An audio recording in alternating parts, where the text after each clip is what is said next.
Ya, hari ini kita belajar tentang pertemuan kedua tentang model data dan skema. Jadi mungkin sebelumnya mohon maaf, videonya belum selesai dibuat. Kemarin sudah buat ya, cuma nggak tahu nih suaranya hilang. Sudah 1 jam lebih buat video, cuma suaranya hilang. Jadi percuma buat. Mungkin kemarin karena softwarenya jadi hilang lisensi ya, nggak tahu kenapa. Mungkin nanti saya coba cari software yang lain ya. Kemarin sudah coba cari software yang lain, cuma suaranya timbul hilang gitu ya. Jangan coba yang lain. Oke, langsung saja untuk pertemuan kedua tentang model data dan skema.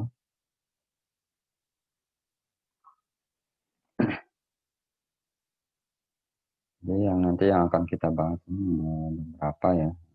Jadi yang pertama adalah model basis data, yang kedua model data dan skema, yang ketiga arsitektur sistem basis data, yang keempat adalah data dan interface database.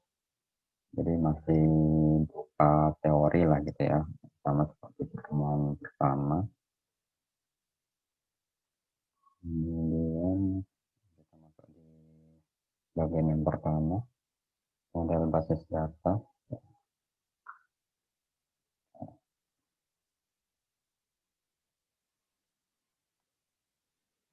Oke, jadi model basis data ini dibagi 3 ya, model hierarkis, model jaringan, dan model relasional. Jadi nanti salah satu model ini digunakan di sistem basis data. Ya. Kita lihat dulu yang model hierarkis.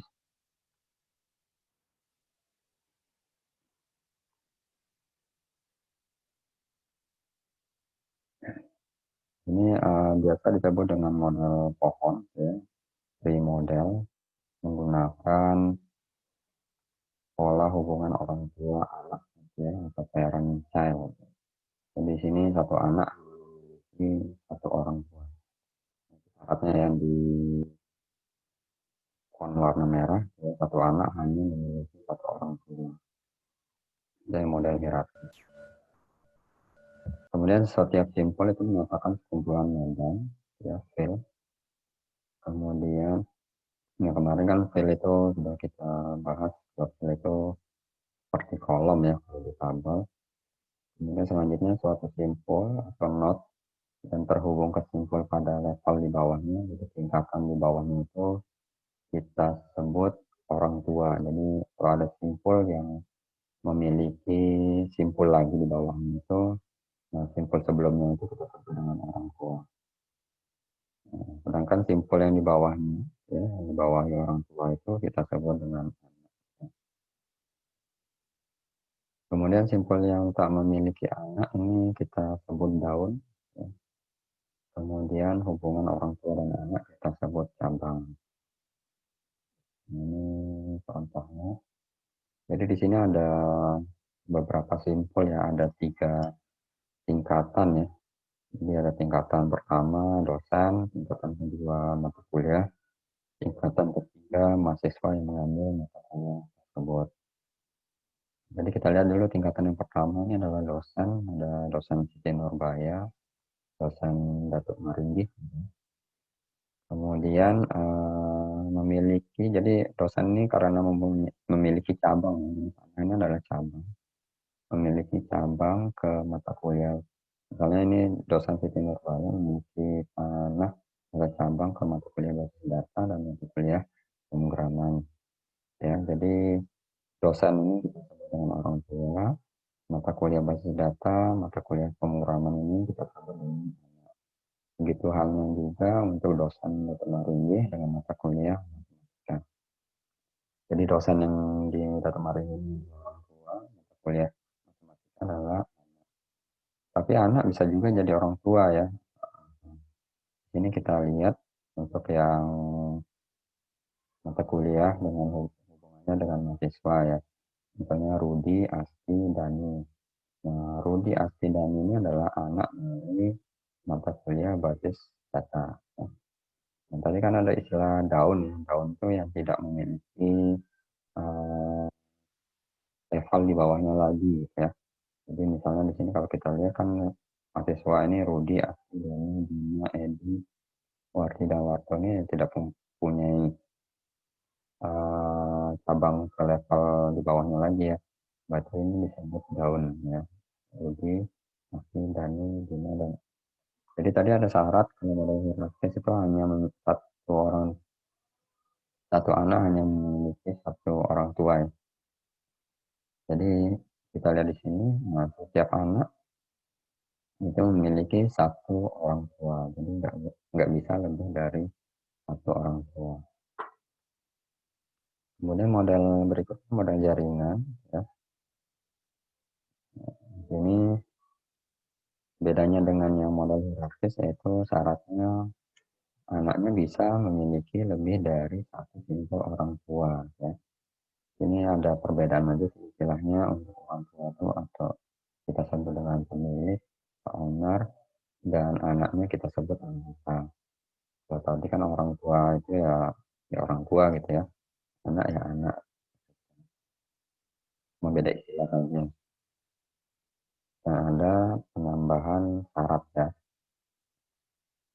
Di sini kita lihat ya, ini contohnya sama seperti model hierarkis, tapi karena syarat model jaringan itu membolehkan anaknya lebih boleh mengambil memiliki lebih dari satu orang tua. Nah di sini contohnya di sini misalnya Dani memiliki simpel orang tua, basis data dan pemrograman. Sama halnya juga untuk Edi ya, mengambil pemrograman dan matematika. Nah, itu saja sih bedanya untuk model jaringan. Nah, kalau kita terapkan di lapangan kan untuk model seperti hierarkis tadi kan kurang cocok ya kalau di dunia perkuliahan gitu ya. Misalnya seperti ini. Jadi yang lebih cocok itu model jaringan ya. Ya logikanya kan satu mahasiswa boleh mengambil beberapa mata kuliah. Gitu. Jadi nggak dibatasi satu mahasiswa hanya boleh ambil satu mata kuliah. Di dalam satu semester mahasiswa boleh mengambil beberapa mata kuliah. Ya. Kemudian model relasional ya. Ini merupakan model yang paling sederhana sehingga mudah digunakan dan dipahami serta paling populer saat ini. Model ini berisikan kumpulan tabel berhubungan ya, atau kita sebut relasi ya, seperti dijelaskan di pertemuan sebelumnya, di mana relasi dirancang untuk menghubungkan kemubaziran data atau terjadinya redundansi ya. Ya, semoga ingat ya, ingat tentang redundansi. Nah ini contohnya. Nah ini kita pakai contoh yang kemarin ya.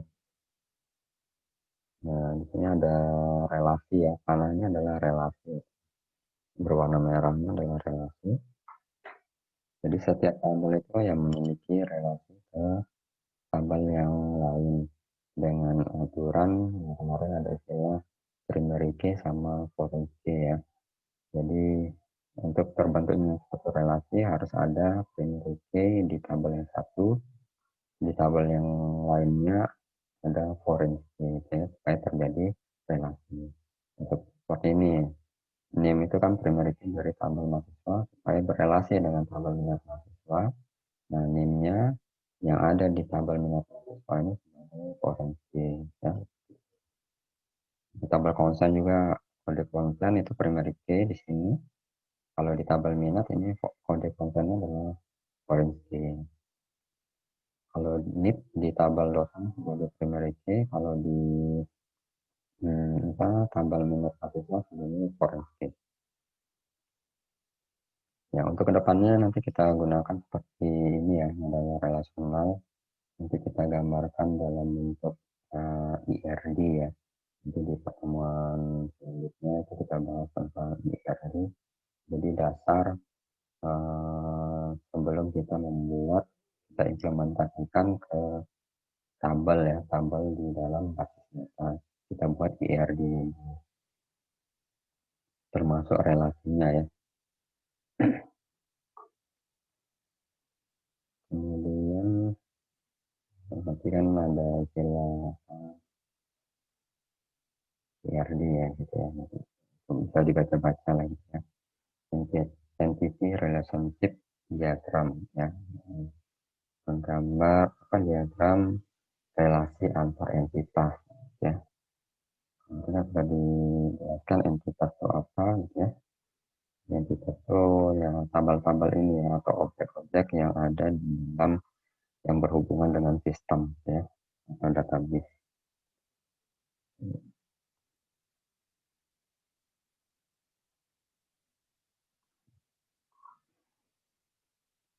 Ya, selanjutnya perbedaan skema dan subskema.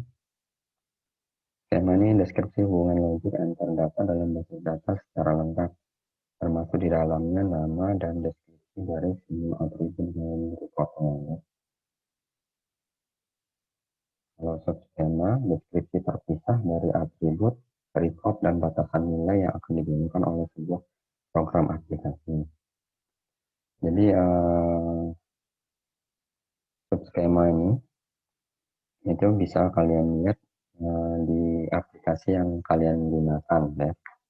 Kita kan sebagai end user ya, jadi lebih banyak melihat subskema ya, daripada skema. Ini kita lihat. Jadi kalau skema itu berisi data yang lengkap ya, termasuk tipe datanya apa, panjang karakternya berapa dari setiap atribut atau nama kolom itu ada di skema ya, dan disimpan semua di skema, termasuk batasan-batasannya, constraint.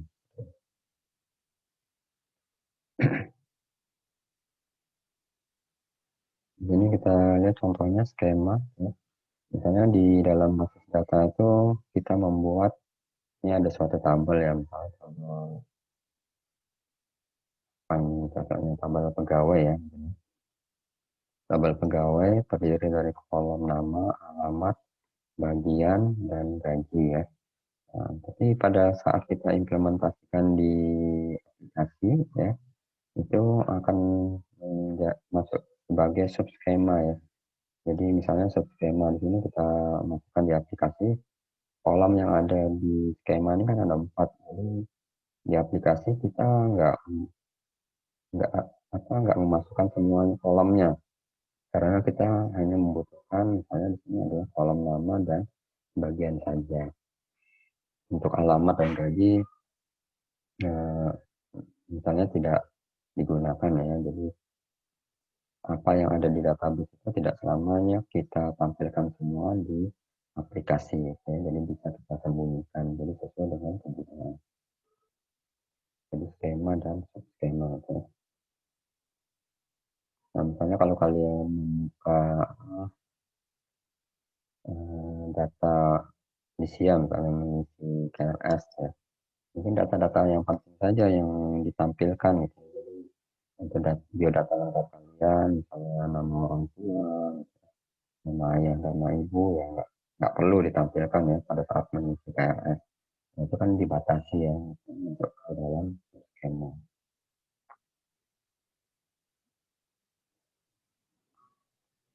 Kemudian yang kedua adalah model data dan skema.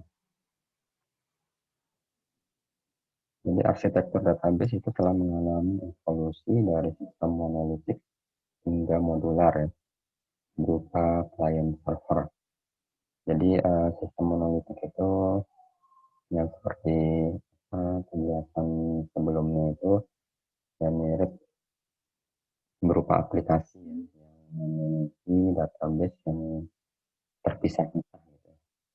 Atau sendiri-sendiri ya. Dan aplikasi A memiliki database-nya sendiri, aplikasi B memiliki database-nya sendiri gitu ya, seperti itu. Jadi masih bersifat monolitik. Nanti coba dicari aja di apa, di internet ya, perbedaan antara monolitik ya. Jadi hingga modular, jadi modular karena ada perkembangan klien server saat ini itu lebih membantu ya kita dalam uh, uh, men-share gitu ya, membagikan database.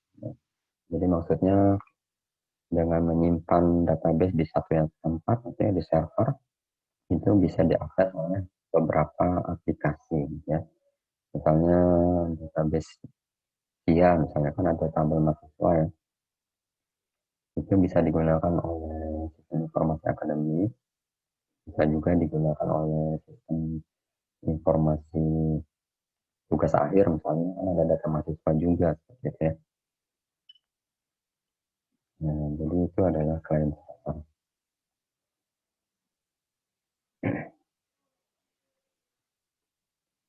Kemudian, ya, dasar dari arsitektur DBMS, client server adalah sistem secara fungsional itu didistribusikan antara dua jenis modul, yaitu modul klien dan modul server. Jadi modul klien ini ada di sisi kita, di sisi user. Apa yang kita lihat di laptop, di komputer itu adalah modul kliennya ya. Sedangkan modul server ini ya yang ada di server, jadi tidak secara langsung kita lihat, kecuali seorang user administrator database yang bisa melihat atau mengakses database di di server ya. Gitu.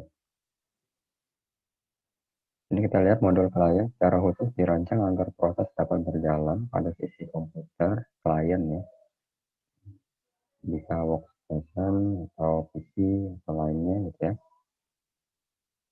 Kemudian proses yang berjalan pada sisi klien adalah berbagai program aplikasi serta interface-nya, UI-nya dalam mengakses database. Jadi interface user itu ya tampilan yang kalian lihat itu ya. Setiap halaman itu ya disebut dengan user interface, antarmuka pengguna. Ya. Kemudian oleh karena itu pada modul klien ini hanya menangani interaksi user.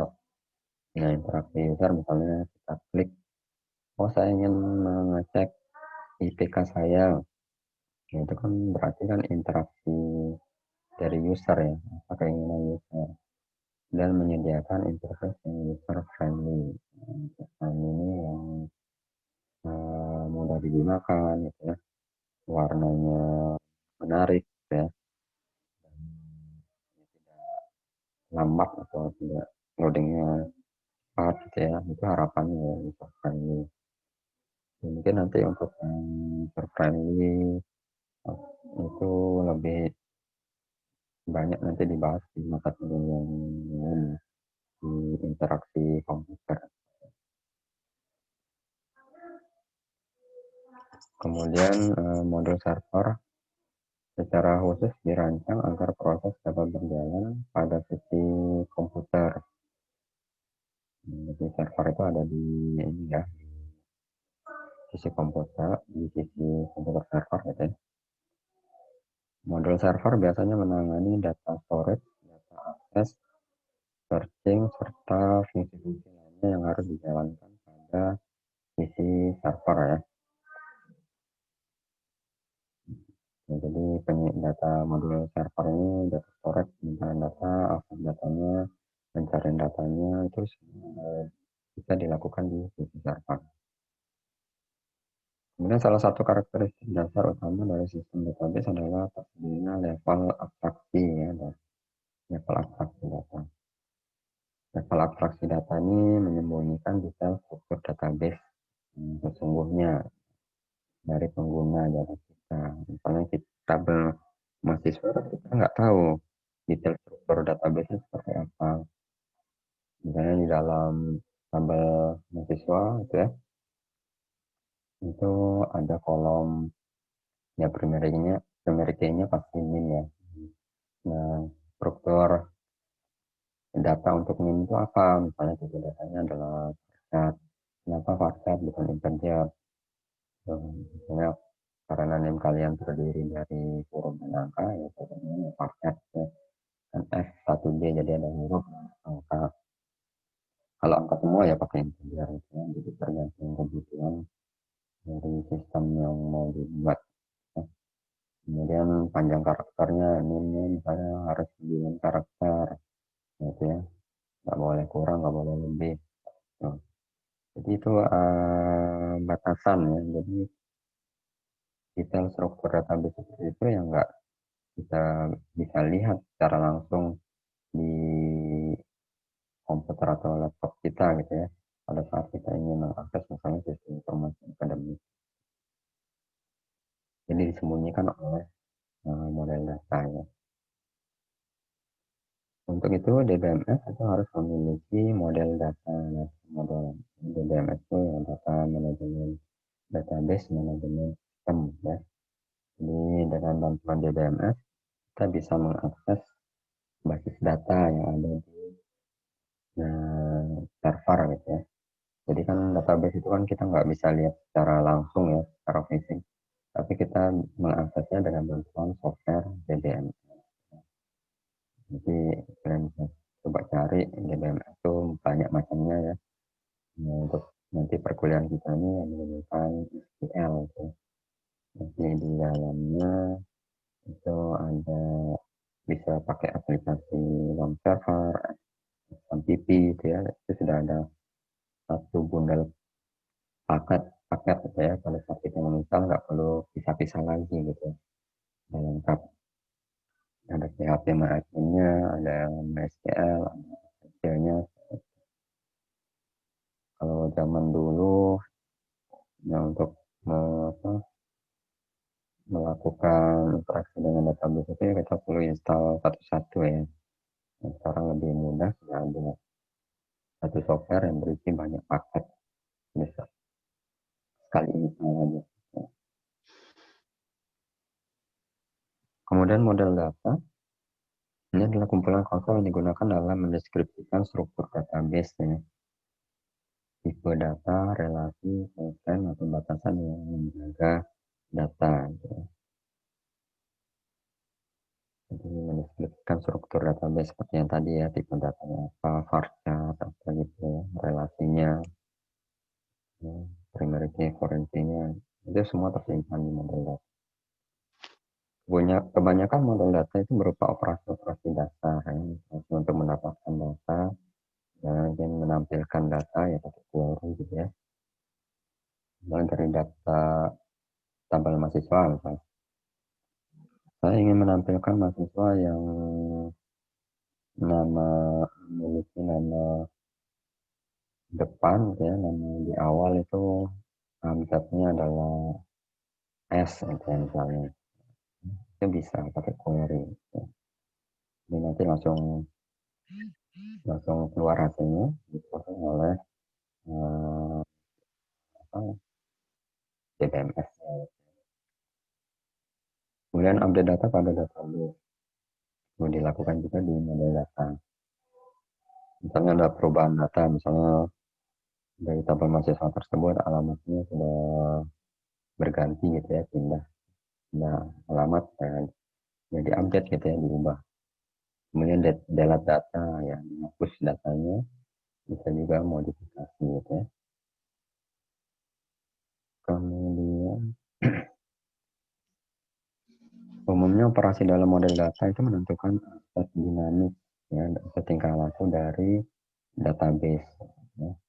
Jadi sifatnya dinamis ya. Jadi database itu nggak sifatnya statis, setiap saat bisa berubah karena ada fasilitas ya, update gitu ya, update lainnya gitu ya, atau query query sesuai dengan kebutuhan kita gitu.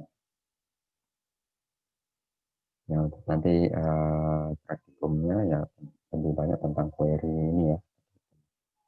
Jadi pentingnya membuat query karena kedepannya kan kita sebagai programmer, jadi query-query itu kita akan sisipkan ke dalam codingan kita ke depannya gitu.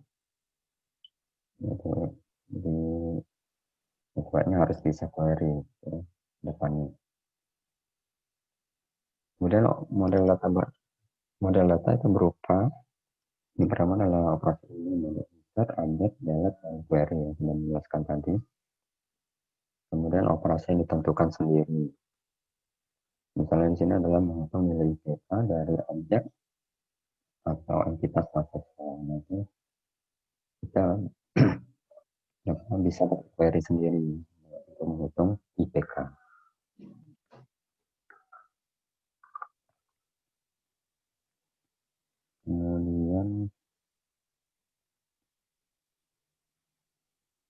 kategori model data.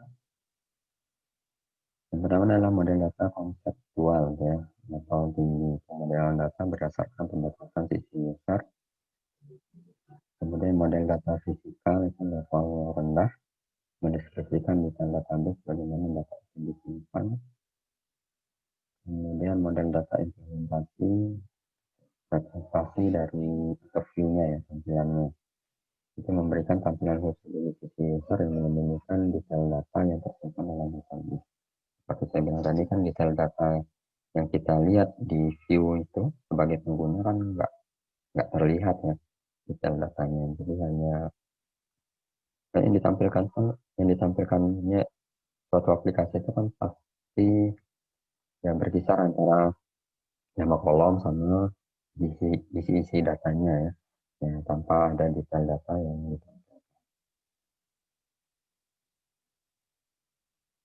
kemudian model data konseptual itu dapat berupa entitas, atribut, dan relasi. Nah, ini seperti gambaran tadi ya, relasi tadi.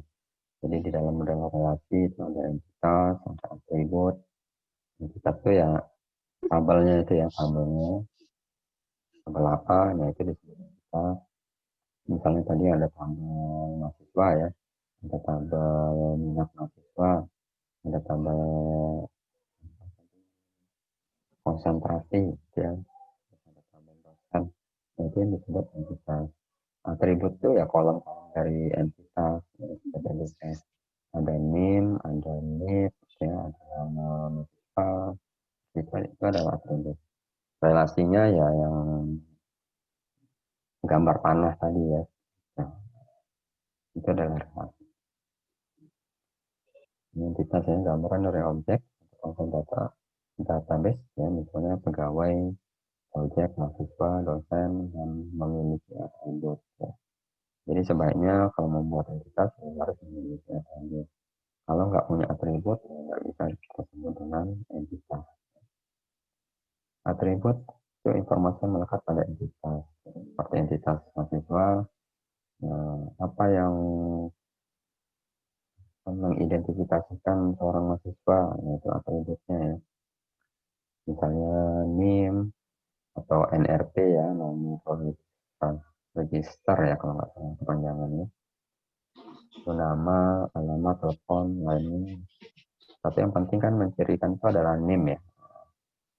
Kalau pakai NIK, nah beda lagi kalau NIK. Itu yang lebih umum lagi ya, bukan mahasiswa. Gitu. Kemudian relasi hubungan antara dua hingga tiga entitas yang saling berelasi. Misalnya dosen mengajar mahasiswa ya. Ini nanti di dalam buat PRD kita belajar bagaimana membaca suatu hubungan entitas ya.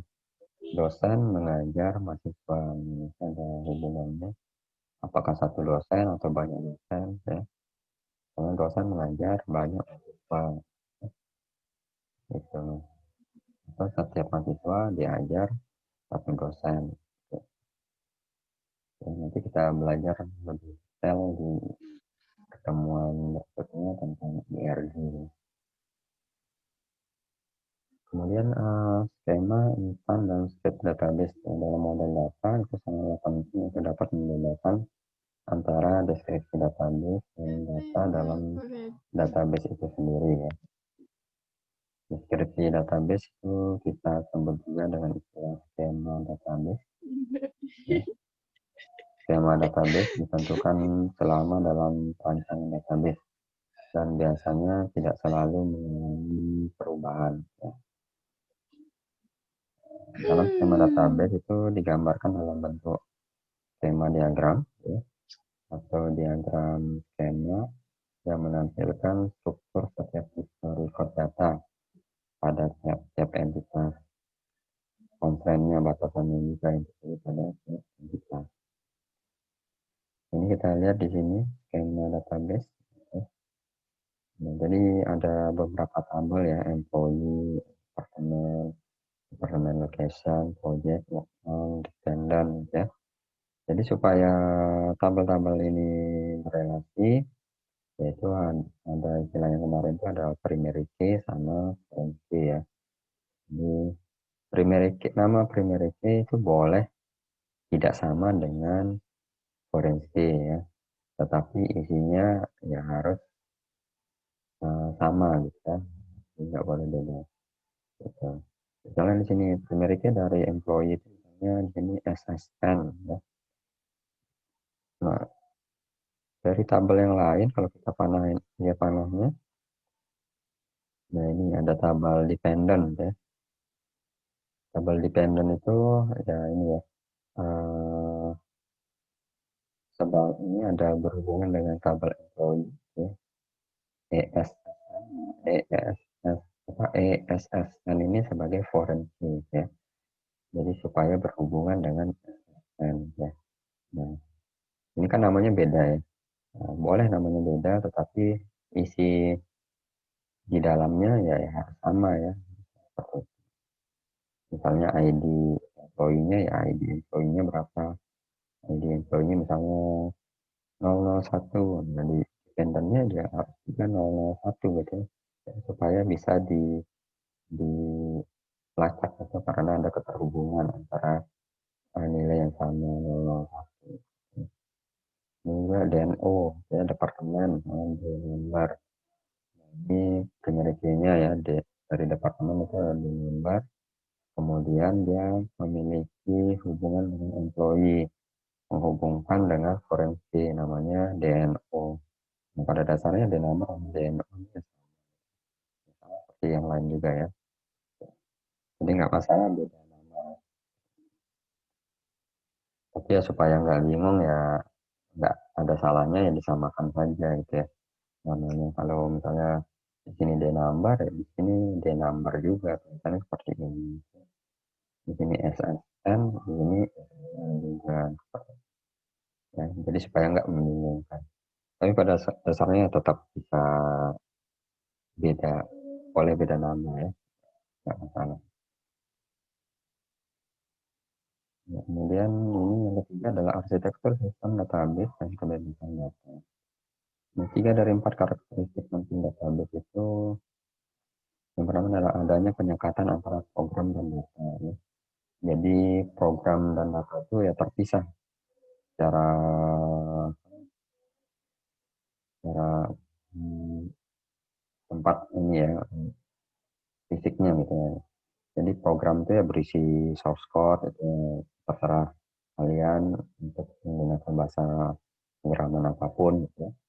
Datanya adalah selalu tersimpan di database di server gitu.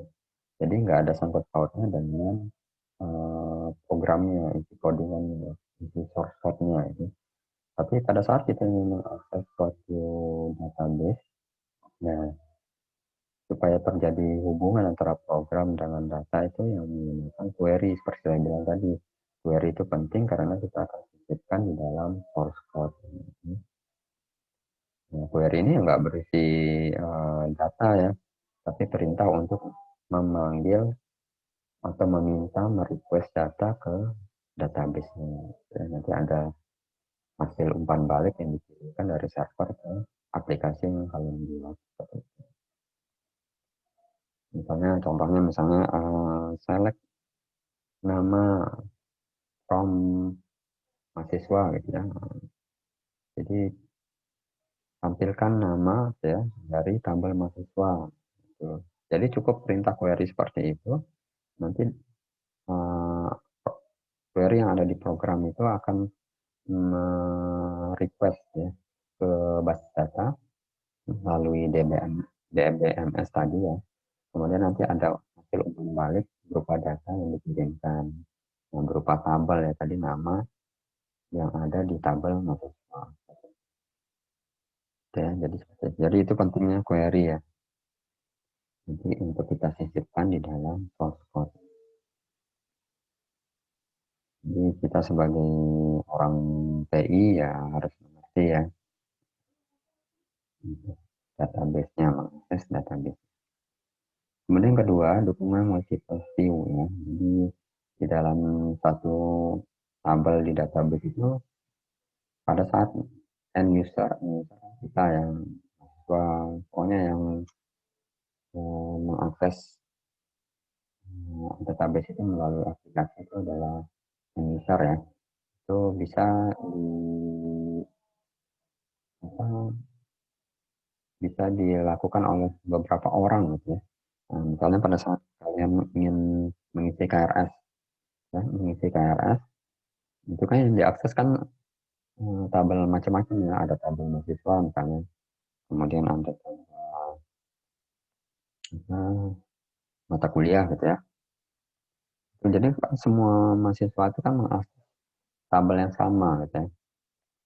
Jadi itu multiple view. Jadi database itu mendukung dalam detik yang sama dari beberapa user itu semua bisa ditangani. Jadi nggak perlu ada antrian lagi. Misalnya antrian mahasiswa satu harus selesai dulu buka, kemudian baru bisa mahasiswa dua. Ya nggak seperti itu. Tapi, eh, bisa secara berbarengan dalam waktu yang bersamaan. Multiple view. Kemudian yang ketiga, kita menggunakan katalog untuk menyimpan deskripsi database. Maksudnya detail-detail tadi itu kita simpan di katalog ya. Jadi nama lainnya itu kalau katalog itu ya kamus data atau ada disebut di dalam data, yaitu berisi detail dari struktur database. Kemudian berdasarkan tiga karakteristik utama, ya, database di atas dapat memberikan gambaran arsitektur sistem database. Di arsitektur sistem database itu dapat kita gambarkan dalam bentuk arsitektur tiga skema. Kita lihat gambarnya.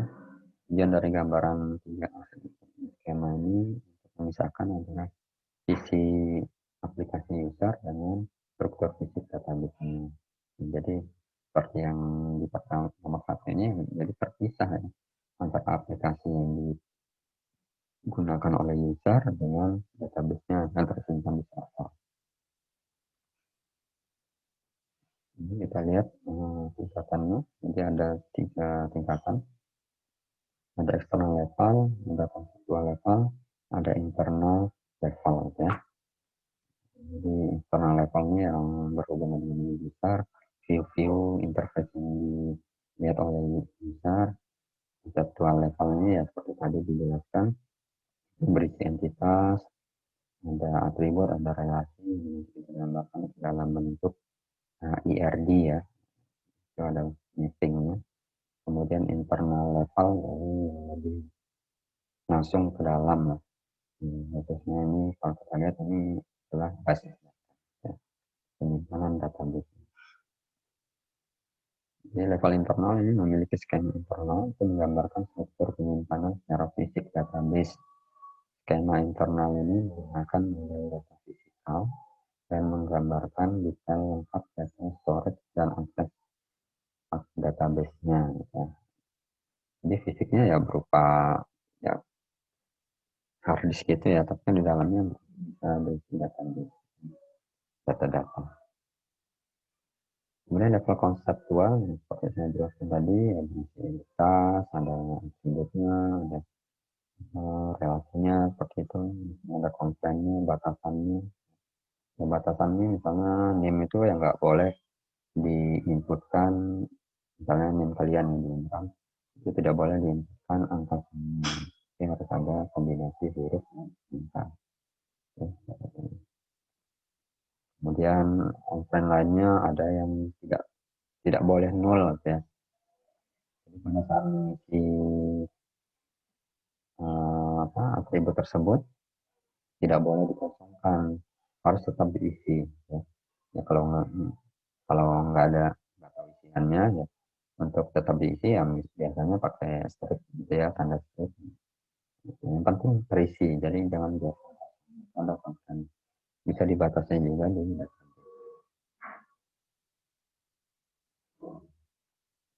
Kemudian yang ketiga level eksternal atau view itu mencakup sejumlah skema eksternal user view ya. Level ini menggambarkan pengaksesan database pada grup user tertentu dan menyembunyikan sebagian data dalam database dari grup user. pula. Jadi maksudnya di sini, jadi di dalam sistem informasi atau aplikasi apapun itu kan memiliki level user tertentu ya, memiliki hak akses tertentu. Jadi hak akses yang lebih luas itu biasanya admin gitu ya, atau super admin. Kemudian misalnya kalau di SIA ya grup user, misalnya grup mahasiswa gitu ya, usernya mahasiswa, terus ada dosen, gitu. Jadi apa database yang diakses antara grup user mahasiswa dengan grup user dosen itu ya pasti berbeda ya.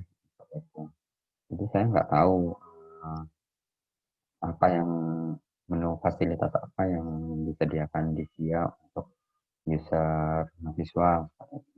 Begitu pula kalian sebagai mahasiswa tidak tahu eh, apa yang ditampilkan jika kita login sebagai dosen itu ya. Jadi bisa disembunyikan, nah, itu bisa diatur untuk memiliki hak akses yang berbeda-beda. Nah, kalau admin dia bisa merubah semuanya, dia bisa menghapus, bisa melihat, bisa mengedit. Kalau mahasiswa, ya dia kan nggak bisa menghapus data teman mahasiswa lainnya kan seperti itu. Tapi kalau admin bisa menghapus mahasiswa satu, mahasiswa dua, mahasiswa tiga. Ya, ya dosen juga nggak bisa menghapus data mahasiswa gitu ya. Begitu pula dengan data dosen rekan sejawatnya nggak bisa dilihat pun juga ya nggak bisa gitu ya. Karena punya hierarki yang berbeda.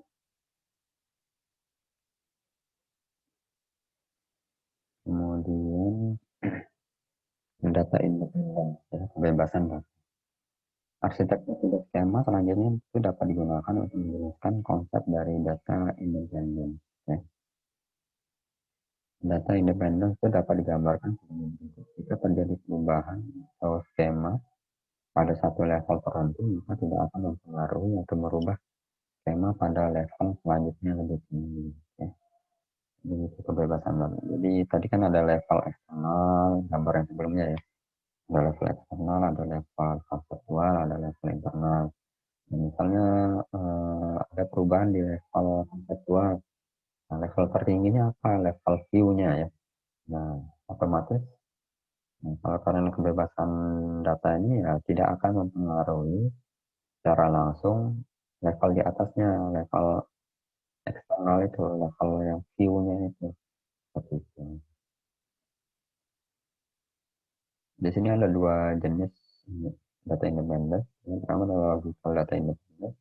Kemampuan dalam merubah skema konseptual tanpa harus mengubah skema eksternal. Ya. Jadi level konseptualnya kita ubah, tapi di level eksternalnya itu ya tidak mengalami perubahan. Ya. Itu di level atas.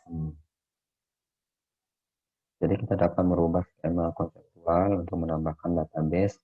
Misalnya di sini menambahkan tipe recordnya, tipe rekamannya seperti apa, ya. Misalnya tabel mahasiswa kan kalian mengakses eh, tabel kalian sendiri ya di SIAM misalnya kan kalian kan level eksternal ya.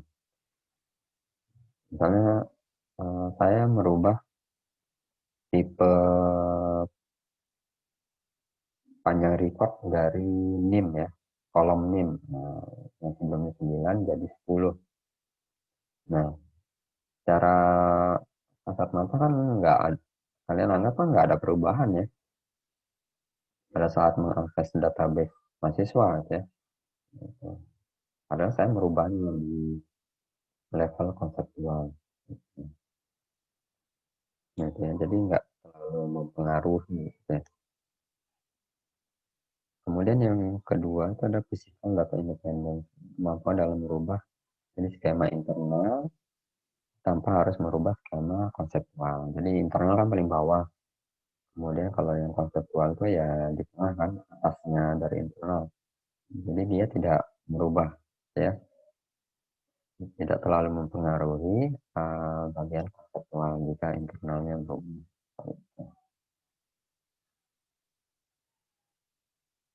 Kemudian terakhir 4 itu bahasa interface database. Di sini DBMS merupakan perantara antara user dengan database. Ya, saya jelaskan tadi, kita tidak bisa memegang secara fisik database itu seperti apa fisiknya. Tapi untuk mengaksesnya ya kita butuh perantara dengan bantuan DBMS, ya, jadi software DBMS. Nanti coba kalian cari-cari ya, yang sudah satu paket ya. Nah, jadi kalau DBMS itu ya macam-macam DBMS. Nanti kalau kita di sini pakai SQL, ya, SQL, aplikasinya bisa pakai, coba kalau saya biasa pakai One Server, ya. Atau ada juga yang saya dulu pakai Epson PC, ya. Nggak tahu sekarang pakai One Server ya. Sebenarnya sama saja sih ya. Kita cari di internet, diakses website resminya, download ya. Nah, tinggal install aja. Installnya biasa, next aja udah beres ya. Kemudian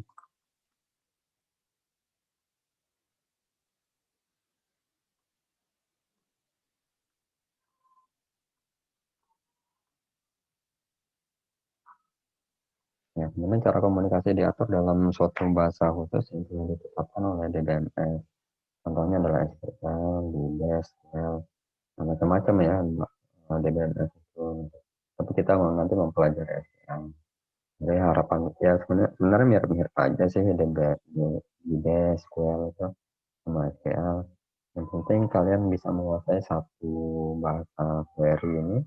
Yang lain untuk mempelajarinya ya nggak butuh waktu lebih lama lagi gitu ya, daripada belajar dari awal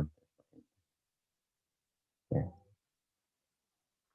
Kemudian database itu kita bagi menjadi bahasa database ya. Kita bagi menjadi dua bentuk. Pertama adalah DDL, data definition language. Yang kedua adalah DML, data manipulation language. Nah untuk merincinya nanti ada di, kalau kalian lihat di kontrak kalian itu kan ada ya materinya nanti setelah tes ya, dekat-dekat akhir lah, yaitu DDL dan sebagai bahan praktikum juga ya. Nanti ini penjelasan singkatnya ya, nanti detailnya nanti di pertemuan lain ya. DDL di sini digunakan dalam membuat tabel baru ya, jadi kita membuat tabel baru, create database, create table gitu ya, itu masuk ke dalam DDL. Mengubah tabelnya, menentukan struktur tabelnya atau lainnya, itu semua masuk ke dalam DDL. Ya, menambahkan tipe datanya, menambahkan panjang karakternya, merubahnya gitu ya, itu masuk di DDL. Ini struktur tabelnya ya, jadi belum isinya. Nah, hasil dari kompilasi perintah DDL itu nanti disimpan di kamus data atau di katalog atau metadata itu sama ya. Jadi jadi ini ya, data istilahnya metadata ya, data yaitu data yang mendeskripsikan data sesungguhnya. Data ini akan selalu diakses dalam suatu operasi database sebelum suatu file data yang sesungguhnya diakses. Jadi secara ya kita nggak tahu ya, nggak bisa melihat secara langsung. Tapi di dalam sistem operasi itu ya dia akan pada saat ingin mengakses data yang di dalam sistem operasi itu dia akan mengecek dulu di kamus datanya tabel itu sudah ada gitu ya, kolomnya sudah ada atau enggak gitu, seperti itu. Baru dia mengakses data yang sebenarnya. Kemudian DML ya, data manipulation language, yang digunakan dalam memanipulasi dan pengambilan data pada data. Ini bedanya dari DL tadi. DL tadi ya struktur data tabelnya saja, database-nya yang dibuat diubah gitu ya. Kalau DML dia lebih fokus ke isi-isinya gitu. Jadi lebih masuk lagi ke dalam datanya ya. Kita manipulasi. Manipulasi di sini yang ya artinya manipulasi ya merubah gitu ya. Nah, tapi tanpa merubah tabel aslinya kita manipulasi. Misalnya tadi kan saya kasih contoh misalnya kalau ini sebagai manipulasi data itu dapat mencakup 4 bagian query ya. Pemanggilan data yang tersimpan dalam database. Misalnya saya ingin menampilkan tadi kan contohnya nama dari tabel mahasiswa. Padahal di tabel mahasiswa itu kan ada kolom yang lainnya, ada nama, ada alamat, ada jurusan, ya, ada tahun masuk kapal gitu. Tapi saya ingin menampilkan namanya saja. Nah, itu namanya manipulasi. Nah, pada saat data yang dikirim, yang kita request ke data itu diumpan balikan, ya, dikirim hasilnya itu kan berupa kolom nama saja, kolom yang lainnya nggak dikirim seperti itu. Nah, jadi itu memanipulasi. Jadi tabel aslinya ya tetap banyak kolom yang ada. Kita manipulasinya hanya menampilkan kolom nama saja. Kemudian yang kedua adalah penyisipan atau penambahan data baru. Jadi bisa ditambah mahasiswa baru gitu ya. Misalnya kita ada 4 tahun ajaran baru ya otomatis kan harus ada penambahan data mahasiswa baru gitu ya. Yang ketiga penambahan data pada database ya update. Kalau yang ingin diubah ya update. Kalau ingin menghapus ya pakai delete. Kemudian terdapat 2 jenis DNA. Ini ada prosedural, menghendaki user untuk mengspesifikasikan data apa yang diperlukan dan bagaimana cara mendapatkan data tersebut. Misalnya di sini pakai bahasa C, C++, ya. Jadi beda halnya seperti saya bilang tadi kan antara program sama data itu kan terpisah ya kalau kita menggunakan database. Tapi kalau di dalam bahasa C, nah data program itu yang menjadi satu source code ya. Nah, kita membuat suatu aplikasi kan kita harus deklarasikan variabelnya dulu, nilainya berapa. Ya itu kan masih dalam satu source code ya. Nah itu berbeda halnya dengan yang masih data terpisah. Nah, kalau yang pakai basis data dari SQL ini disebut non prosedural ya. Jadi menghendaki user untuk menspesifikasikan data apa yang dibutuhkan tanpa harus menspesifikasikan bagaimana cara mendapatkan data tersebut. Nah ini kita lihat contohnya ya, sampel yang atas. Jadi ada bahasa di base atau bahasa C atau lainnya gitu. Nah kalau kita membuat satu program untuk menampilkan data butuh codingan yang banyak ya, panjang. Nah sedangkan kalau menggunakan SQL ya cukup satu baris saja. Misalnya di sini select nama from mahasiswa, where, tempat lahir sama dengan Makassar. Jadi di sini maksudnya kita mengambil kolom nama dari tabel mahasiswa. Nah, ada where ini ya kondisinya ya, di mana mahasiswa tersebut di kolom lahirnya itu nilainya adalah Makassar. Lahirnya di Makassar. Jadi yang tertampil adalah nama-nama mahasiswa yang lahir di Makassar saja. Ya. Sedangkan yang lainnya nggak tertampil. Ya, jadi cukup satu baris itu aja. Jadi ini bisa disambung ya mahasiswa, where-nya bisa disambung sebelah kanan sama mahasiswa gitu. Ini cukup satu baris saja. Berbeda dengan yang di atas itu agak panjang. Dan sama halnya juga yang di bawahnya ya lebih panjang lagi gitu. Ya. Bikin and pakai apa Pascal ya mirip-mirip Pascal ya.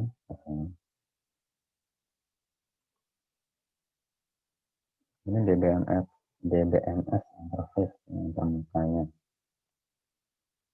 Jadi tampilan DBMS itu yang menarik. Jadi pada dasarnya kalau coba kalian install, itu ya sebenarnya untuk menambahkan data ya cukup klik-klik aja gitu ya, tanpa mengetahui query. Tapi kalau kita dimanjakan dengan interface di DBMS itu ya kita nggak bakalan bisa mengerti cara membuat query gitu ya. Nggak mungkin interface DBMS itu kita masukkan disisipkan di source code. Nah, padahal yang disisipkan di source code itu hanya boleh query dan otomatis kan ya harus tahu query gitu. Nah, ini ada beberapa interface gitu ya. Ada GUI, ada graphic user interface, ada interface formnya gitu. Nah, macam-macam ya. Kemudian sistem manajemen DBMS yang merupakan perangkat lunak yang didesain untuk melakukan penyimpanan dan pengaturan bagi data. Tuh, jadi perangkat lunak ya, software. Tadi contohnya adalah WOM server, SAM, PP, yang melakukan penyimpanan atau pengaturan data.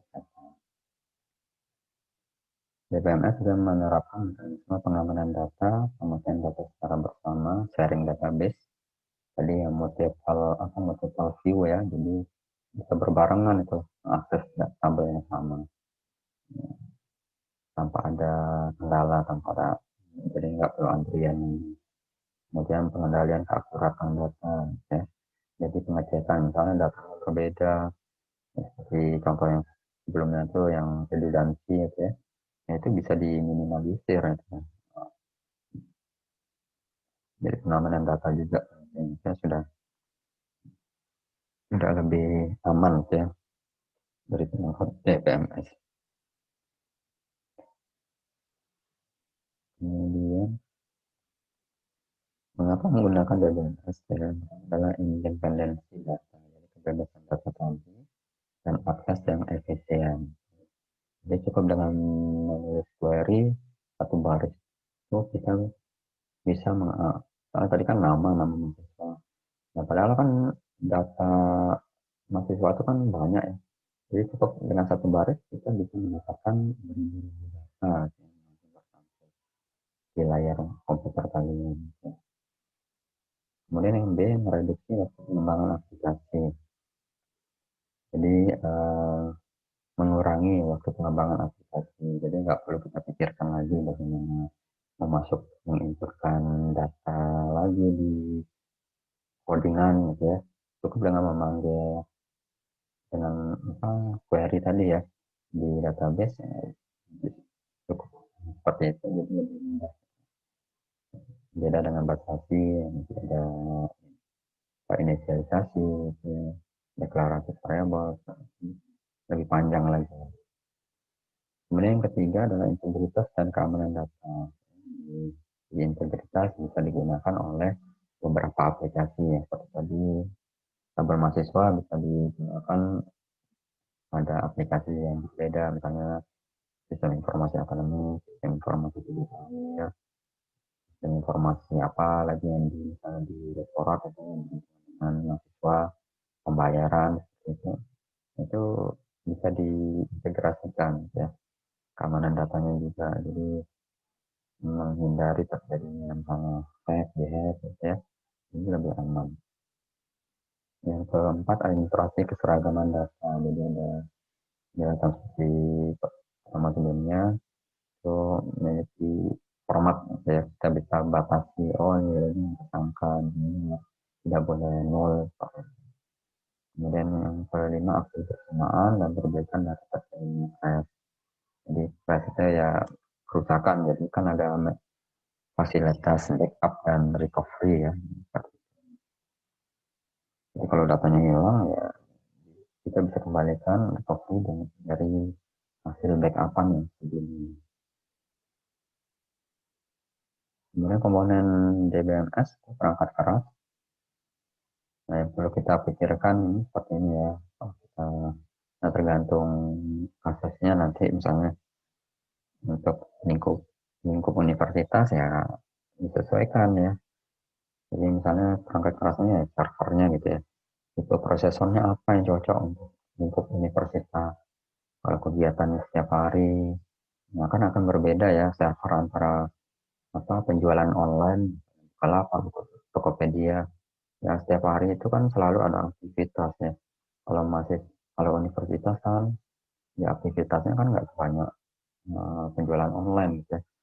Mungkin aktivitas yang padat itu ya pada saat mengisi KRS ya, setiap akhir semester itu, itu perlu dipikirkan di servernya. Biasanya kalau server itu Intel Xeon itu ya yang bisa bekerja 24 jam non-stop gitu ya. Jadi hidup terus servernya. Kemudian kapasitas memorinya juga perlu dipikirkan, kapasitas media penyimpanan datanya perlu dipikirkan. Nah, yang jelas, misalnya tadi kan contohnya penjualan online, jelas kapasitas media penyimpanan untuk penjualan online itu pasti lebih besar, jauh lebih besar dari yang di universitas. Ya. Karena datanya kan setiap hari masuk, masuk tambah data. Ya, ya, kemudian data itu terpadu, data saling terkait, dependensi data, berbagi data itu disebut sejumlah pengguna itu bisa multi user ya. Kemudian perangkat lunaknya itu server DBMS, macam-macam tadi ya kan, server, SAMPP, nanti silakan dicoba sendiri ya. Kemudian komponen utama DBMS ada pengguna, gunanya adalah ada tiga, dan user ya kita ya mahasiswa, dosen itu end user. Kemudian pemrograman aplikasi, nah yang membuat program. Nah dia pada saat membuat program kan harus mencoba-coba ya query-nya seperti itu. Dan administrator database yang langsung mengakses ke servernya, server database. Kemudian nah, hubungannya semua kalau kita lihat ini semua terhubung dengan DBMS. Kemudian nah, ini kita lihat alurnya. Kalau end user dia mengakses aplikasi yang menggunakan basis data, ya, informasi database, informasi akademik gitu ya. Pokoknya yang mengandung basis data. Gitu. Kemudian di dalam aplikasi itu kan dia terhubung menggunakan query ke DBMS. Ya. Baru DBMS yang memproses, mengolah request yang kita inginkan. Misalnya tadi kan ingin menghasilkan nama dari tabel mahasiswa. Nanti DBMS yang mengolah supaya di basis data ini terkirim nama mahasiswa tersebut. Programmer dia bisa mengakses aplikasinya, bisa juga mengakses DBMS, ya. Nah, user ini hanya bisa mengakses DBMS aja, ya. Jadi night user ini ya bukan programmer ya, orang yang tidak mengerti pemrograman. Jadi dia menambahkan data yang langsung ke database karena tadi ada interface DBMS yang lebih user friendly. Jadi tinggal klik saja, nggak perlu ngerti query seperti itu. Jadi ya, jadi data masuk, upload data, bisa night user. Ini contoh DBMS, ada DB2, ya, ini SQL, ada SQL Server, ada Visual Fox Pro, ada Oracle, macam-macam. Nanti kita pakai SQL atau MySQL. Nah, ini dicoba sendiri setelah dipahami ya. Ya, itu aja materinya. Kira-kira ada pertanyaan nggak? Ini 15 menit sebelum jam 10 nih. Silakan apa yang mau ingin bertanya.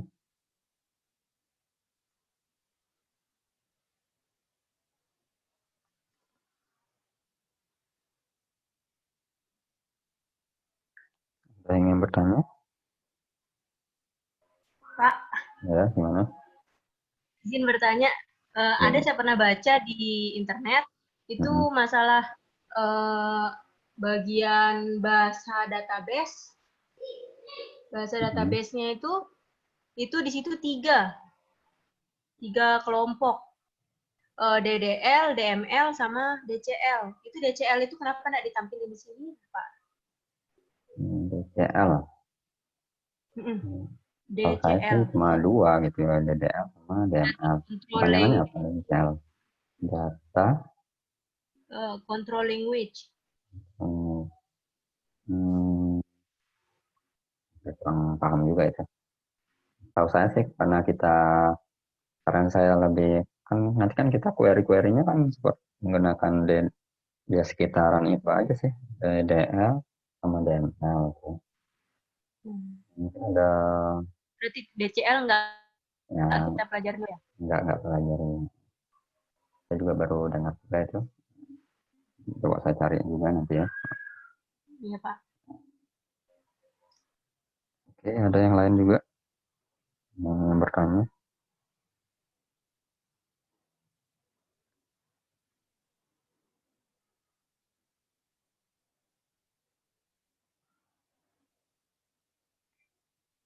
Minggu depan baru ke IRD ya, ada gambar-gambarnya gitu ya. Karena daring ya, mungkin latihan-latihan sendiri, saudaranya apa gambarnya coba-coba. Ada lagi yang lain tentang ini, materi pertemuan kedua? Pak mau nanya, Ya, silakan. untuk yang di awal slide itu yang model basis data, yang model hierarkis, terus jaringan sama relasional. Kan kalau di slide itu cuma tampilan yang relasional itu yang ada tabel-tabelnya. Kalau di yang hierarkis sama jaringan itu ada tabelnya, Kak. Contoh tabelnya gitu. Ya, nggak bentuk tabel, bentuknya seperti contoh yang tadi aja sih. Oh, nggak ada gitu yang Nah, hierarkis sama ya, jaringan. karena database itu kan lebih, nanti yang digunakan adalah model relasional. Jadi kalau kita menggambar ya contohnya ya seperti tadi ya. Di eh, apa istilahnya cabang ya, cabang. Ya itu gambarannya seperti itu aja sih. Nah,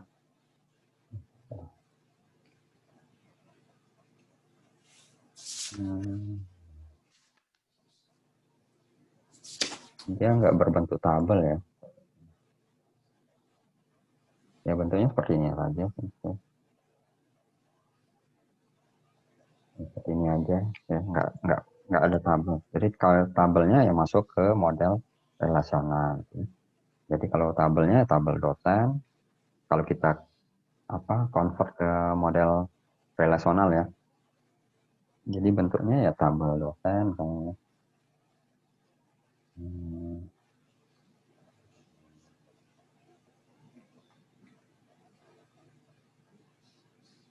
jadi ada ya, jadi terpisah gitu ya. Ntar saya hapus. Ya.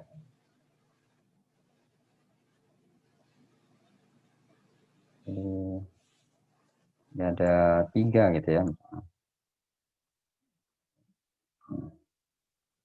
Ini adalah tabel dosen ya.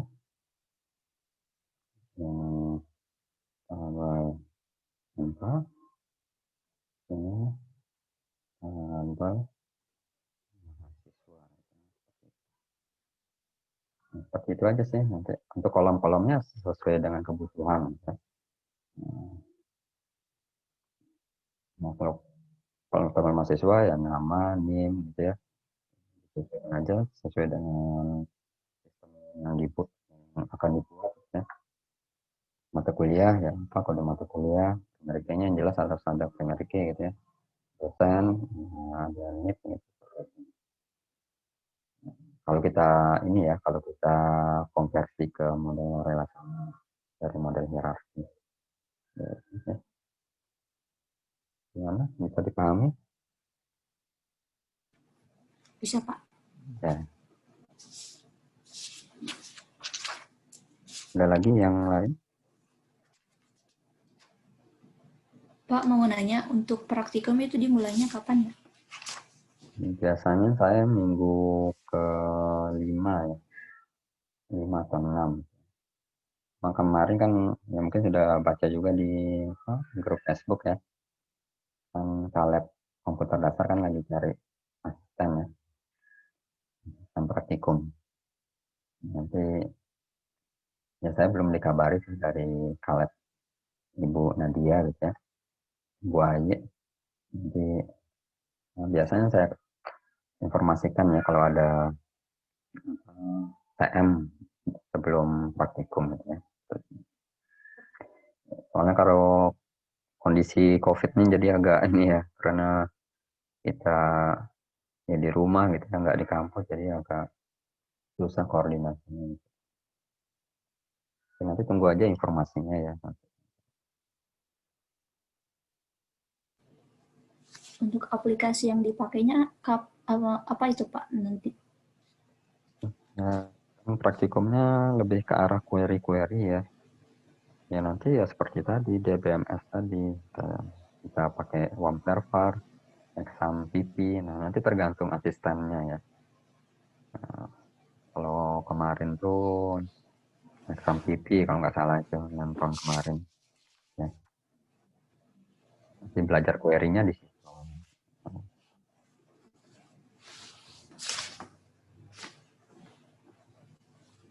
Ya, ada lagi pertanyaan?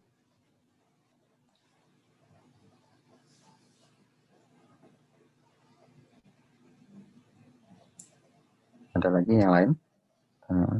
Pak, mau nanya. Ya. Kalau yang ini yang model hierarkis ini ada nggak dia punya relational case kayak yang kemarin tuh primary sama foreign-nya itu ada key-nya? Ada kalau kita, ya, seperti saya gambarin ini kan, kalau langsung ke model gambaran ini aja ya nggak ada gitu ya. Kalau gambaran ini yang saya kotain, kalau gambaran contoh seperti ini nggak ada gitu ya, primary key sama foreign key. Tapi kalau kita sudah, ini kan saya transformasikan ke model relasional ya, dari gambar hierarki ini. Nah ini baru ada nanti ini di sini. Kalau dosen tuh ya apa, NIP ya, kuliah ya kode MK gitu ya. Namanya terserah kalian lah gitu. Pakai ID boleh. Gitu. Tabel mahasiswa yang. Jadi kalau sudah di relasional baru ada primary key sama foreign key. Tapi kalau untuk hierarkis yang jaringan ya bentuknya seperti ini saja sih. Nah, makanya nggak digunakan di dalam basis data ya untuk model hierarkis sama jaringan.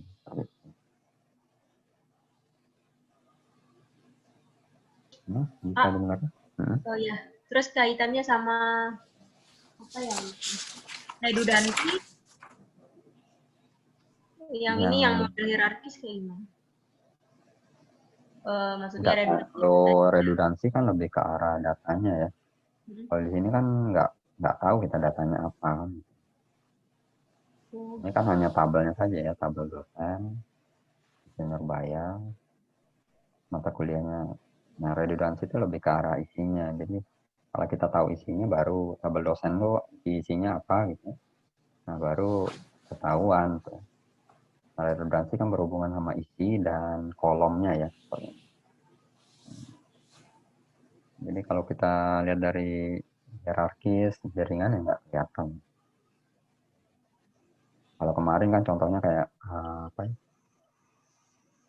Tabel nilai ya. Tabel nilai itu di dalamnya ada kolom kode mata kuliah, ada nama mata kuliah, ada SKS. Nah, itu kan redundansi karena diambil dari tabel mata kuliah. Nah, sedangkan kita kan di sini kan nggak tahu nih kolomnya apa, kolom dosennya, kolom mata kuliahnya apa, ya, kolom dari mahasiswanya apa. Jadi redundansi itu lebih ke arah kolom-kolomnya yang terjadi, yang ditulis lebih dari satu ya gitu ya, berulang-ulang kali beserta isi-isinya.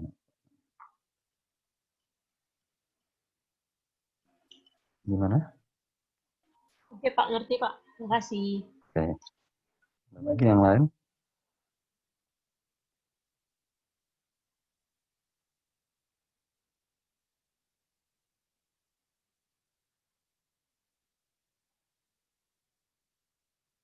Udah mau jam 10 ya. Kan terus saya akhiri aja. Kita lanjut minggu depan dengan materi IRD ya kalau nggak salah minggu depan. Pak, Begitu, untuk videonya tetap di-upload atau gimana, Pak? yang Yang atau yang ini yang mana? Jadi yang mana mau? kalau yang apa namanya? Yang pertemuan kedua ini kan Pak, karena sudah terlanjur kita ininya yang di-upload, tapi kalau untuk yang pertemuan ketiganya itu nanti di-upload dulu videonya atau gimana, Pak? Ya biasa saya upload dulu videonya. Karena yang kemarin softwarenya tiba-tiba aja. Saya sudah ngerekam sih kemarin. Cuma setelah saya ada 1 jam lebih saya ngerekam itu. Setelah saya putar ulang, nah suaranya aja nggak ada, gambarnya ada. Nah gitu kan. Nah jadi kan ya nggak bisa saya upload kan nggak ada suaranya gimana itu. Iya, Pak. Nah, mungkin minggu depan ini saya coba cari softwarenya dulu. Kemarin saya pakai Bandicam kemarin. Nah, kemarin apa lisensinya tiba-tiba hilang gitu. Nah, nggak tahu kenapa itu. Di 2 laptop saya juga hilang. Unregistered katanya. Jadi ngerekamnya 10 menit cut, 10 menit cut. Jadi agak repot gitu ya. Dan suaranya nggak ada kemarin gitu. Ya nanti ya mudah-mudahan minggu depan sudah clear, sudah saya dapat software yang bagus lah gitu ya. Iya, Pak. Untuk yang pertemuan 2 ini saya ini aja ya, mungkin dipelajari dari video diskusi ini ya. Kan saya upload terus kan di Braja. Nanti bisa didengarkan kembali ya. Oke, kalau gitu saya akhiri ya. Terima kasih. Assalamualaikum warahmatullahi wabarakatuh. Selamat siang. Waalaikumsalam. Waalaikumsalam Waalaikumsalam warahmatullahi warahmatullahi wabarakatuh. wabarakatuh. Terima kasih Pak. Selamat